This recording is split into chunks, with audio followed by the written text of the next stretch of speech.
Welcome back to the City Current Show. I'm your host, Jeremy Park. We're always honored to bring you inspiring stories of individuals and organizations making a difference and powering the good. And we're honored to be joined by Anita Teague. She's the Executive Director for the Community Development Center. How are you doing, Anita? I'm doing good. How are you doing? Doing very well. So let's start with a little bit of the history. Started by families, which is a cool storyline. So give us some of the history for the organization.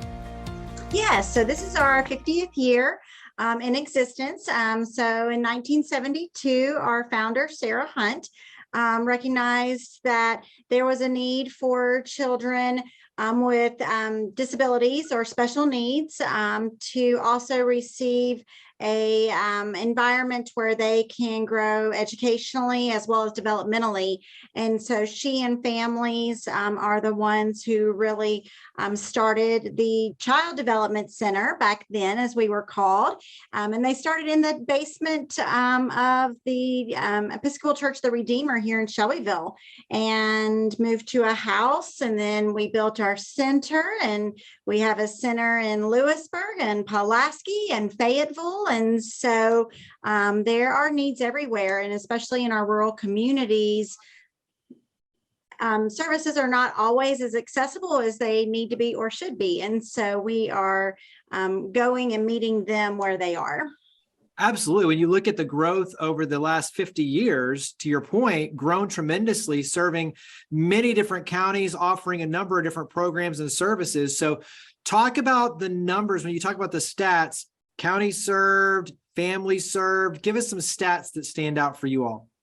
So yes, so we have 5 different programs that we serve anywhere from 6 to 17 different counties in Middle Tennessee, primarily the South Central rural counties of Middle Tennessee. We serve birth through end of life. Last year, we served well over 1,300 individuals in that time period or in that age range. We have early intervention services, which is our littlest of littles, where we serve from birth until about age 3. News flash, just recently it was announced that we will be serving up, and we have the option to serve those in the early intervention system up until the school year starts after they turn 4 years old. So we're expanding there.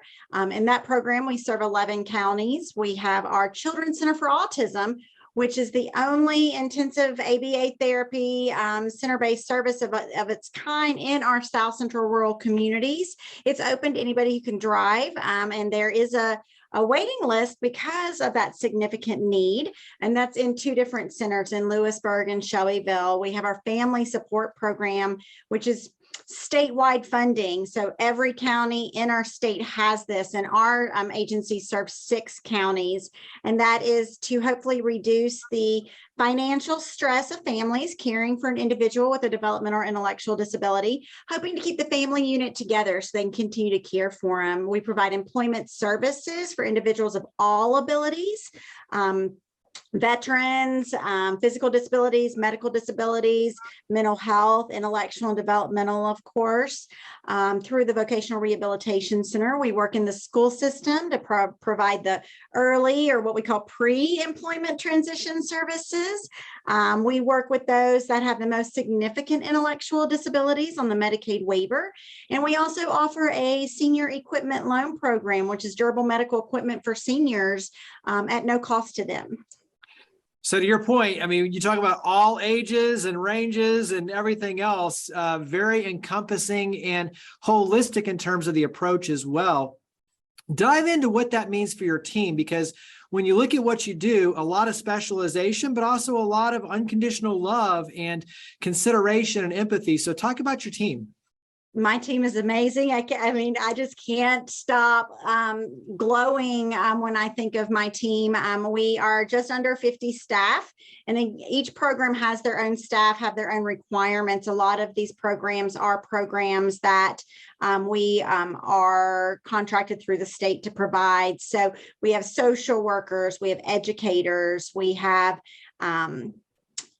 specialists in behavior fields such as board certified behavior analysts or registered behavior technicians. We have, of course, our accounting and HR and IT for our admin team. That's the glue that keeps everybody together. They serve all of the other staff who then go out into the communities and serve. And my staff is just fabulous. They are passionate. They care about their families. They care about the individuals they serve. They care about making sure the individual's voice is heard. So, you know, as they grow from the littles where the parents are speaking for them and helping guide what is needed for them, helping guide the processes, then they become young adults and adults and helping them find their voice and helping them learn how to advocate as self-advocates for what they need and what they want and desire in their life and in their community. My staff does not do this for the money. We're a nonprofit. And so they are so committed, and they just, they can sit around and talk and share all day on the joys and then the challenges. And they work so well together because those challenges, while they're sharing it with each other, someone else might have, oh, I had something similar happen to one of the people that we serve. Have you thought of this or tried this? Connect them with this resource. I would say another thing that is just amazing about the staff here is they're also connected and community oriented. So it's not a big deal if we're not providing the services to help someone. We want to make sure they're connected to the right people to provide those services. So they come to us, we might not have that service. We're not going to just say, I'm sorry, we can't help you. No, my staff is so committed. They're going to say, all right, tell me what you need. Tell me your story. Let me hear, and let's see what we can do and who we can find to help you. And when I say that I love my staff and that they are amazing, it's not just words. It's my life. I live an hour away from where I work. And of course, I don't drive through Nashville traffic. I drive south of that. So I live in Rutherford County and drive all the way to Shelbyville or Fayetteville or wherever I'm working that day. And it's worth the drive because I have such passionate, committed, amazing staff that drive doesn't bother me at all, because I know what I'm coming to for work or what I'm leaving. And I know that my ability to pour into them or to help make sure that the business is here and the business side is taken care of so they can go out and serve is just, it's my way of serving. And they just, again, I can go on and on. I will stop that part. Talk about some of the things that really do make the program special when you look at the Children's Center for Autism. Let's start there. What are some of the components that really make it special? So that program is ABA therapy, which is applied behavior analysis. And yes, we are acronym happy at our agency. We have lots of them. And so applied behavior analysis is an intensive therapy for children with autism. Really, our program, the way we're set up in our clinical therapy program, is 9 hours in the center where they're working on communication, classroom, communication, social skills, those behaviors and such. And every part of it is working on getting them ready for school. So it's working through transitions consistently.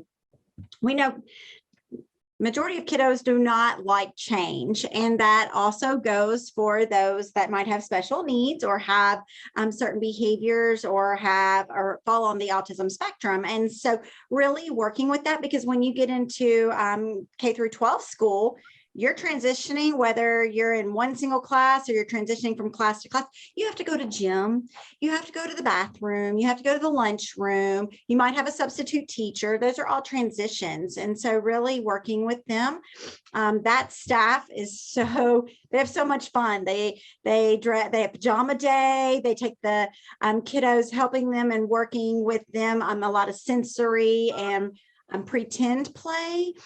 Is something we work with our kiddos on. And so around Halloween, they take them and go trick-or-treating during the day, getting used to saying it, and getting used to the costume, which is really important because those are things families and big brothers, big sisters, want their family members to go, for that event. So that's one. Or we have Water Day. Water can be a really sensory invoking issue. And so really working with them on the ability and getting used to that and how to play and, oh, you got water on your face. Let's work through that.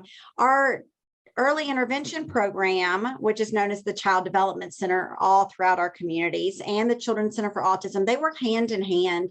So if we see that we have some behaviors or some identifiers in our younger children, and they're waiting for a diagnosis, my autism staff might help and consult with that early interventionist to help provide some ideas or techniques to work in those homes.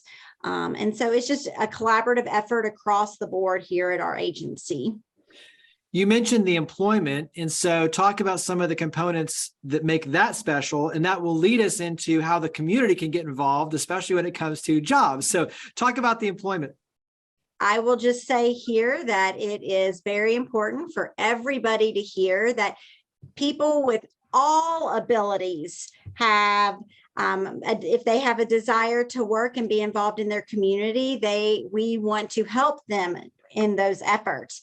And it doesn't matter what their ability or disability is. And so we go into the schools and for pre-employment transition services and work on some of those independent skills, some job readiness and resume building. We work with those who are in the field, who might be returning to the field. Maybe they have been out on dialysis for several years, or it is someone who has been on a break and needs to get back in the work field through vocational rehabilitation. Again, we work on those job readiness. What does work look like now? What are your interests?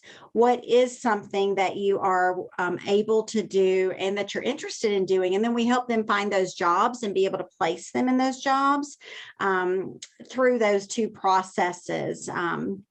And so, again, our pre-ETS program that's in the schools, it's in the middle and high schools, and that is working on those same skills, but also some independence, some self-advocacy, understanding that there's post-secondary programs out there in a lot of our colleges for individuals with disabilities, and helping them just understand those interest inventories and assessments, or bringing in people to talk to them about what their job is like or how they found that job. Because I know, at least for me, my freshman year in college is not what I am doing today. And so it just kind of grows and changes and you learn those things. So helping our young students understand that as well.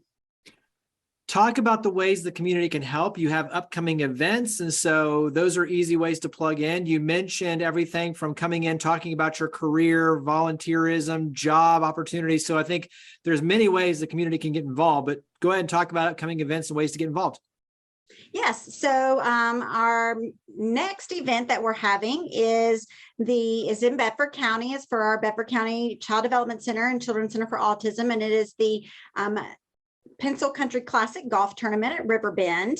And so if you're a golfer and would like to have a team, we would love to get you some information. It's going to be on September 19th. The first Saturday in December, we always have Breakfast with Santa in Lincoln County in Fayetteville. And that is a fundraiser for the Child Development Center there in Lincoln County. We have a variety of different events through the year.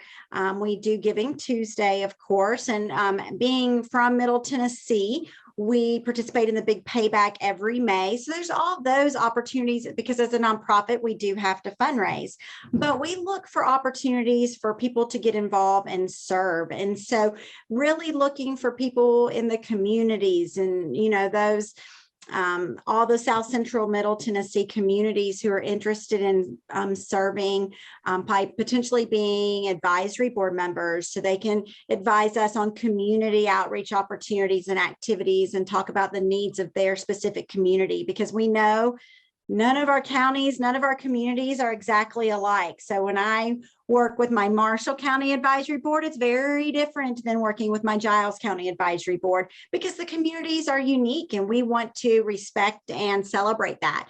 So that's a way that people can get involved. Also, we are hiring a significant amount of employees right now because we've had some expansion in some of our programs. And so being able, if they're interested, if they know of anybody who might have a degree in early childhood education or family studies, or are interested in maybe registered behavior technician working with our autism population, the children, or even social work. We have several different positions open. So, and then just generally, anybody in the community, if you know somebody who has any type of disability, intellectual, developmental, or if you just have questions or they do, refer them to us. Or if you want us to provide you information, contact us. We're big on collaboration. So we might work a lot with other nonprofits that don't work necessarily with the specialized population we do, but by all of us working together in the community, we are helping all in our community. And that's a big goal of ours. Absolutely. Wrap up with website, social media, phone number. Where do we go to learn more and get plugged in? Yes, our website is www.cdctn.org. And I have to say that after the last 2.5 years of a pandemic, no, it's not CDC Centers for Disease Control. It's CDC Community Development Center. So we refer to ourselves as the little CDC. Our Facebook page is Facebook/Community Development Center. And our phone number is 931-684-8681. Well, Anita, thank you for all you and your amazing team do. Thank you for coming on the show. Thank you for having me, and I hope you have a fabulous day.